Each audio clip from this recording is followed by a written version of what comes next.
Hey YouTubes, today I'm going to be putting a new suspension on my 4G63 swap Datsun 510. Currently I have springs and shocks from a company called Specialty Engineering. The top hats that I currently have on here, these are from a company called Top End Performance. I'll be swapping over springs and camber plates from T3 or Techno Toy Tuning, and just to see what happens with it. It offers a lot more flexibility as far as suspension adjustment. It also allows me to swap in different spring rates, which the Specialty Engineering currently doesn't. Advantages to the Specialty Engineering and Top End Performance suspension that I currently have on here. Those are much more affordable than the Techno Toy Tuning and much more entry level. They offer lots of flexibility, and the people that made these parts know what they're talking about, and they do have some heritage with Datsuns. However, the T3 components are much newer, they're very high quality, and offer a lot more adjustability. So depending on your needs and depending on what you're looking for, you can pick between those two or the myriad of other ones that are out there. These are the choices that I made, and this is my upgrade process, so we'll see what happens. So the first step is to remove the strut itself. This is through the bump steer spacer and the calipers themselves. On my car, both of these are 19 millimeter. Yours could be slightly different.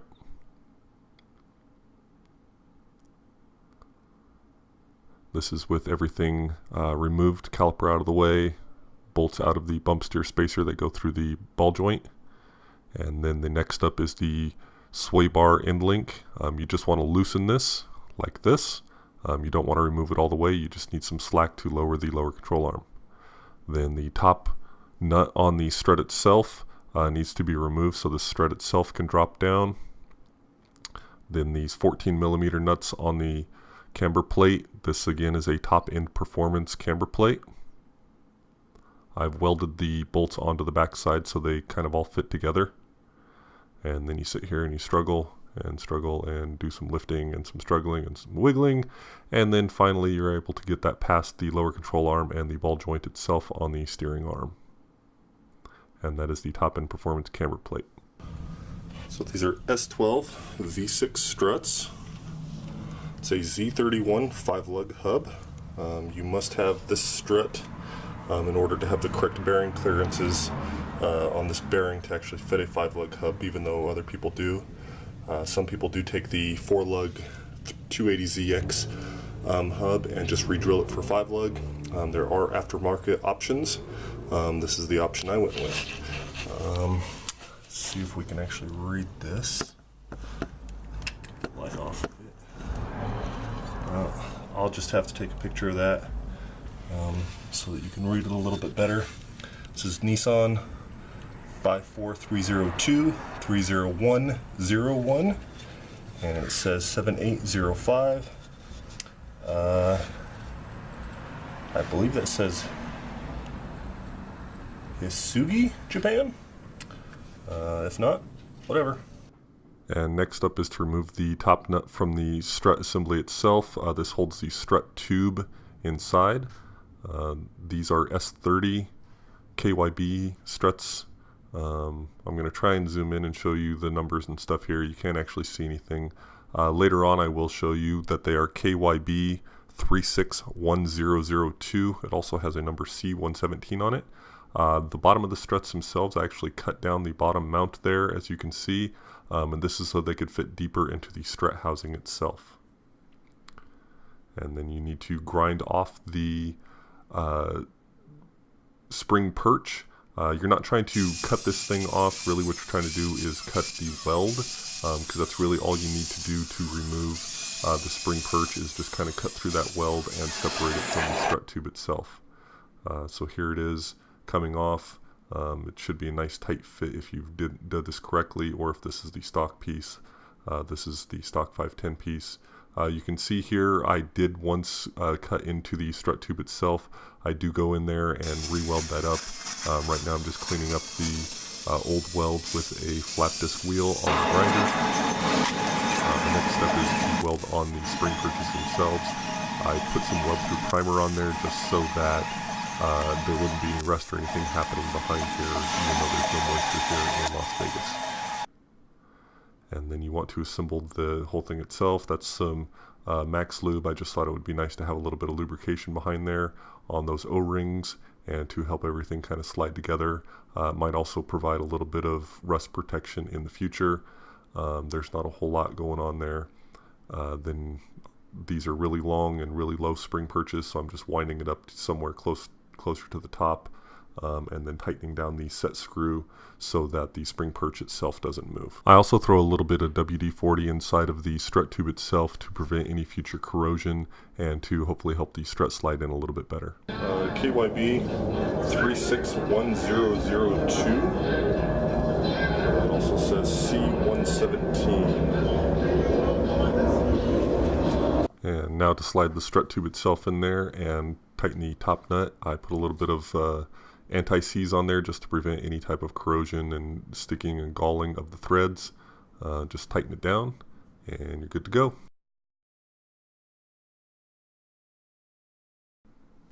And now you need to assemble the spring and the top hat to it. The Techno Toy Tuning does have a thrust washer in there. I'm going to throw a little bit of Max Lube in there just to help lubricate it a little bit, even though I'm not sure it's necessary. Not too crazy about here is I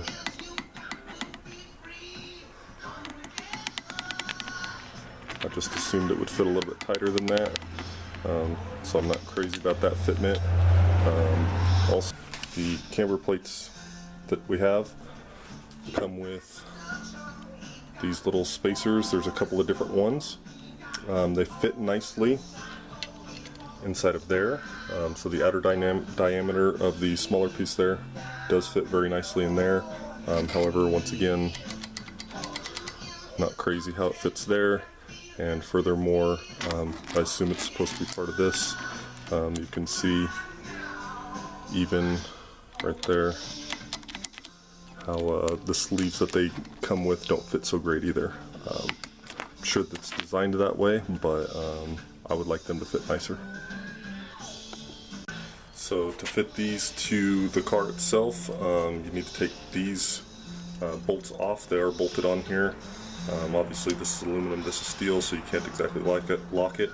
Also because of the caster adjustment down here, obviously you wouldn't want to have this stuck in one spot. The top Allen bolts need to be loose so you can kind of adjust it where you need it to be.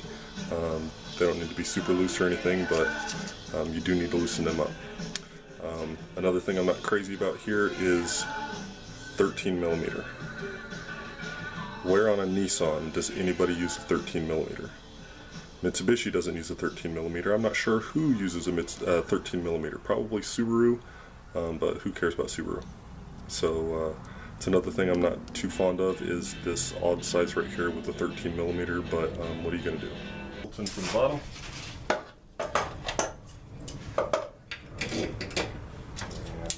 First one on here loosely.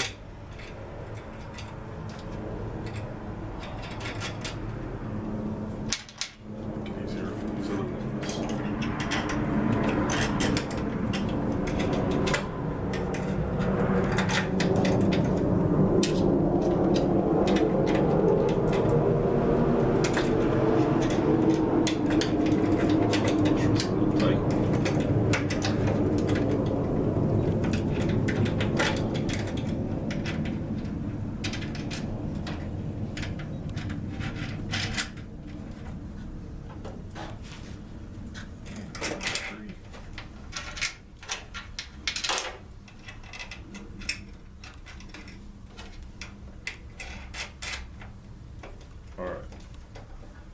I'm going to make these fairly loose. I'm going to move this camber plate towards the middle because I want as much caster as I can get out of this plate as possible for my application. So I have this pushed all the way back towards the rear of the car. Just finger tightening the tops of those. I have a socket wrench from underneath to hold these. Tighten the top. And drop a wrench because that's what you're supposed to do.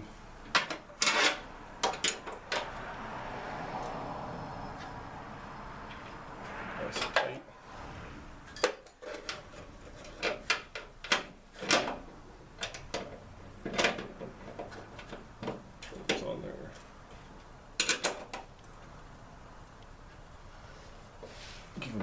13mm wrenches will work out here, since they never get used because there's no other 13mm bolts or nuts on this car. Alright, so I'm going to leave the top loose for now, maybe with a little bit of friction. This way I can get the strut top in here, and that's a huge pain in the butt. So when I took everything apart, you have to loosen the sway bar mount right here just to get enough droop out of it to put this on. So this needs to be lifted into place. To go along with all of that, I have a Techno Toy Tuning spacer. They call it a bump steer spacer. It goes on right there. And it's just a dance to try and get this whole thing on. So the top of this needs to go up onto the camber plate, and the bottom of this needs to sit on top of this. Here we go. Alright, let's try that again. Try number 2.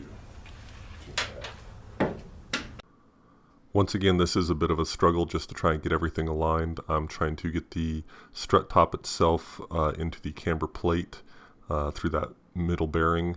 That's the best way to kind of hold the strut up itself, is to get it through there. So it takes a little bit of finagling to actually get it aligned. Once you do, you can kind of support it off of that, but as you can see, it takes a little bit of work. I did have to extend the strut top the strut shaft a few times just to get everything lined up, but in the end, everything fit fairly well.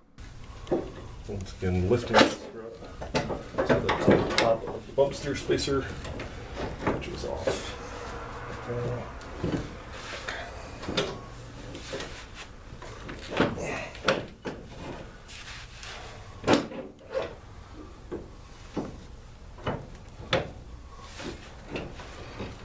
Alright. Right, centered well enough. So I'm going to put the bolts into the strut here. They do have lock washers on them. However, one of them came loose a while back during autocross, and I like to give them just a little tiniest little dab of blue Loctite. Just make sure it stays put. By the way, I love this Loctite. I like the stick better, but this little gel, let's see if we can get that on camera.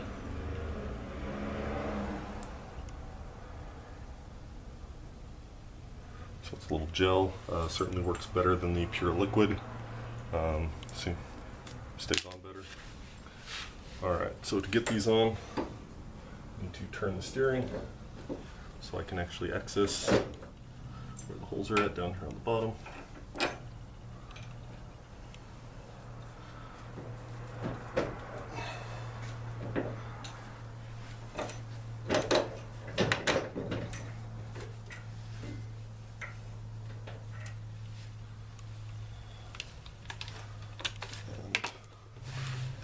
Mine are 19mm stock, I believe is 17.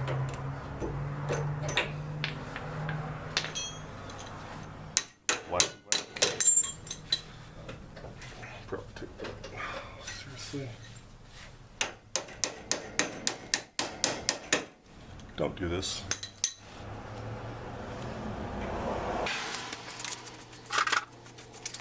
Get a small hammer, whack it with that.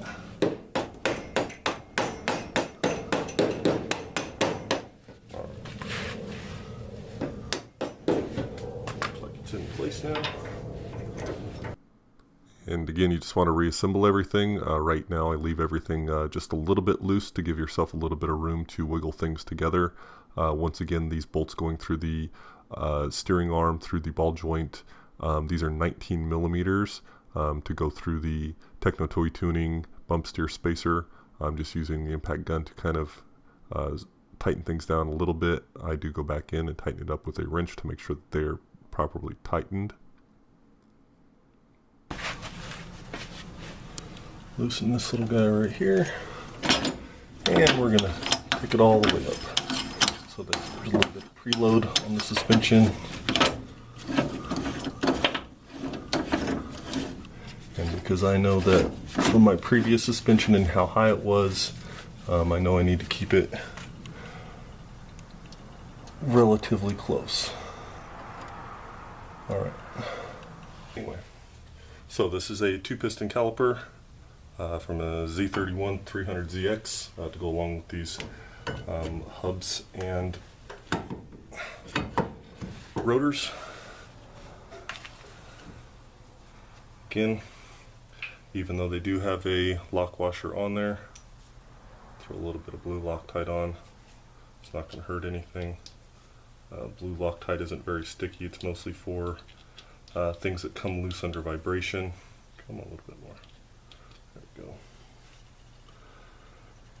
And prevent things vibrating loose, actually. Alright, good enough. Just a little bit. These are also 19mm. At least they are in my car. I assume they are in most Nissans. It's approximately the size. If not, it's going to be a 17. Definitely not a 13.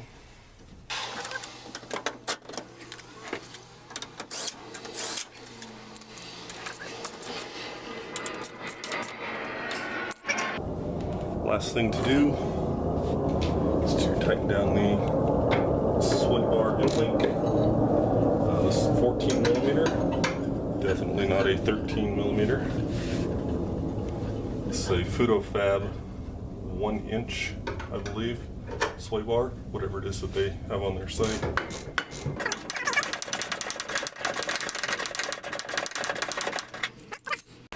Alright, last thing to do is put the wheels on. This is a 10mm spacer. The wheels are a 16x7 with too much offset. I believe it's plus 32 or something like that. They are fairly lightweight. It's a TSW Kyalami.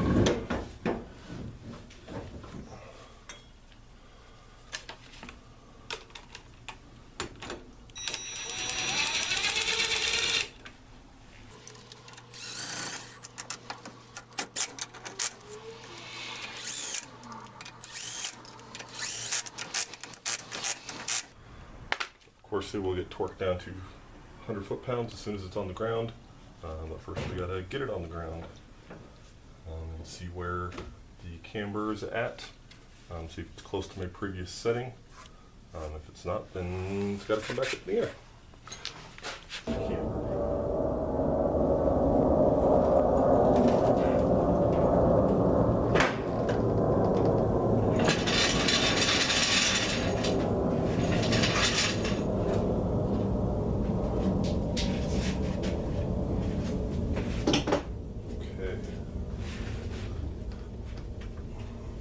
A little softer than the other ones. It's definitely sitting higher.